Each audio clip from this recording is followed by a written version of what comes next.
అందరికీ నమస్తే అండి. మద్యం కుంభకోణం కేసులో ఏసీబీ కోర్టు 2 రోజుల కిందట ధనంజయ రెడ్డి గారు, కృష్ణమోహన్ రెడ్డి గారు అండ్ బాలాజీ గోవిందప్ప గారు ముగ్గురికి కూడా ఏసీబీ కోర్టు బెయిల్ ఇచ్చింది. ఆ బెయిల్ ఇవ్వడంతో వాళ్ళు ఆదివారం ఉదయాన్నే విడుదలయ్యారు, జైలు నుంచి విడుదలయ్యారు. అయితే మనం నిన్న ఒక వీడియో చేసాం. అసలు ఇది హైకోర్టు వరకు వెళ్తుంది. హైకోర్టుకు వెళ్ళినప్పుడు హైకోర్టులో సిట్ వినిపించే వాదనల ఆధారంగా ఈ కేసు దర్యాప్తు ఆధారపడి ఉంటుంది. ప్లస్ వీళ్ళ ఆధారాలు ఎంతవరకు సేకరించారు, కోర్టు ఎంతవరకు కన్విన్స్ అవుద్దనే ఆధారపడి ఉంటుందని చెప్పుకున్నాం.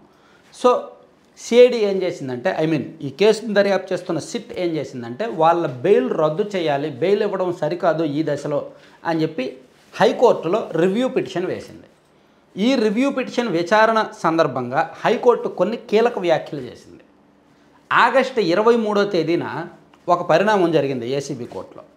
అదేం జరిగిందంటే, సిట్ అప్పటికే 2 ఛార్జ్ షీట్లు వేసింది కదా, ఆ 2 ఛార్జ్ షీట్లలో కూడా ఏసీబీ కోర్టు కొన్ని అభ్యంతరాలు లేవనెత్తింది. 21 అభ్యంతరాలు లేవనెత్తింది. మీ దగ్గర ఉన్న ఆధారాలు ఏంటి, మీ దగ్గర ఉన్న సాక్ష్యాలు ఏంటి, మీరు వాంగ్మూలాల ఆధారంగానే ఏమైనా తయారు చేశారా, పలానా వ్యక్తిని ఎందుకు నిందితుడిగా చేర్చారు, ఇలా అనేక అభ్యంతరాలు, అనేక ప్రశ్నలు లేవనెత్తుతూ 21 అభ్యంతరాలు లేవనెత్తుతూ ఆగస్టు 23వ తేదీన అఫీషియల్ మెమొరాండం జారీ చేసిందనమాట. దాంతో మద్యం కుంభకోణం ఏమి లేదు, ఈ విచారణ అంతా దొల్లతనమే అని సాక్షిలో పెద్ద పెద్ద వార్తలు రాశారు. వైసీపీ సోషల్ మీడియా కూడా ఏసీబీ కోర్టు నమ్మడం లేదు, మద్యం కుంభకోణం జరగలేదు, 21 అభ్యంతరాలు వ్యక్తం చేసింది అని చెప్పి రకరకాలుగా వైసీపీ సోషల్ మీడియా కొమ్ములు వచ్చాయి. సో దాన్ని కొనసాగిస్తూ ఆగస్టు 6వ తేదీన ముగ్గురికి బెయిల్ వచ్చింది. దాంతో అనేక అనుమానాలు, అనేక వర్గాల్లో అనుమానాలు, ఏంటి మద్యం కుంభకోణం ఏమి లేదా, వీళ్ళు లేవనెత్తిన సిఐడి సిట్ విచారణ అంతా డొలతనమేనా, నిజంగా మొదటి నుంచి వైసీపీ వాదిస్తున్నట్టు ఆధారాలు ఏమీ వీళ్ళకు దొరకలేదా, వీళ్ళందరూ కట్టుకథలే చెప్తున్నారా అనే అనుమానాలు వచ్చాయి.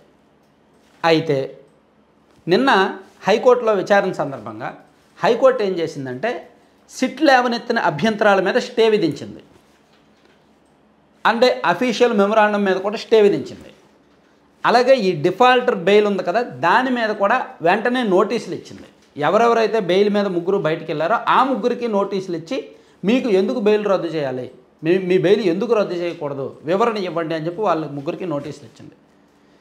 అంటే ఒక్కసారిగా వైసీపీకి షాక్. అరే, అభ్యంతరాలు లేవనెత్తింది కదా ఏసీబీ కోర్టు, ఇంకా సిట్ విచారణ అంతా డొల్లతనమే కదా, సో ఆల్రెడీ ముగ్గురికి బెయిల్ వచ్చాయి కదా, ఇంకొక వారం రోజుల్లో మిగిలిన వాళ్ళకి కూడా బెయిల్స్ వచ్చేస్తాయి, ఇంక కేసు లేదు ఏమి లేదు, వన్స్ అందరికీ బెయిల్స్ వచ్చాక సిట్ విచారణ అంతా డొల్లతనమని మనం విస్తృతంగా ప్రచారం చేసేయచ్చు అనుకున్నారు. కానీ సిఐడి మాత్రం వదల్లా.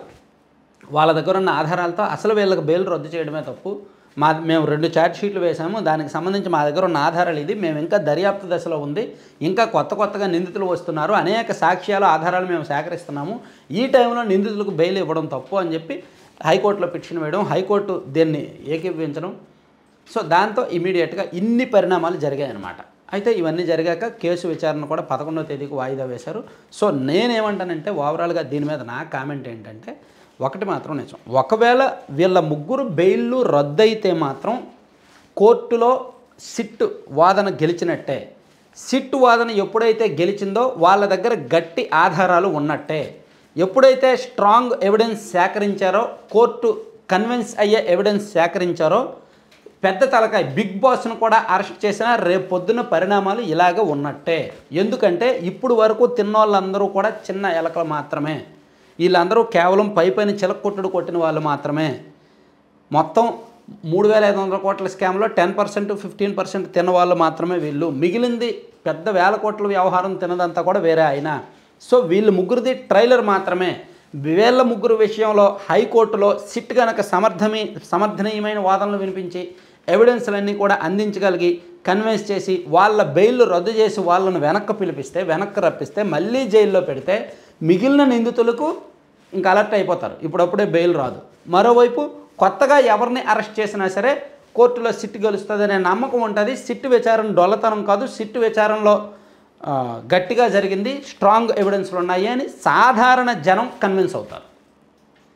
ఒకవేళ హైకోర్టుకు వీళ్ళకి బెయిల్ ఇవ్వడాన్ని సమర్థిస్తే మాత్రం సిట్ విచారణ మీద కొన్ని అనుమానాలు అయితే వస్తాయన్నమాట.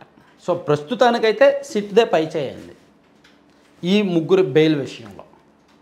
Thank you.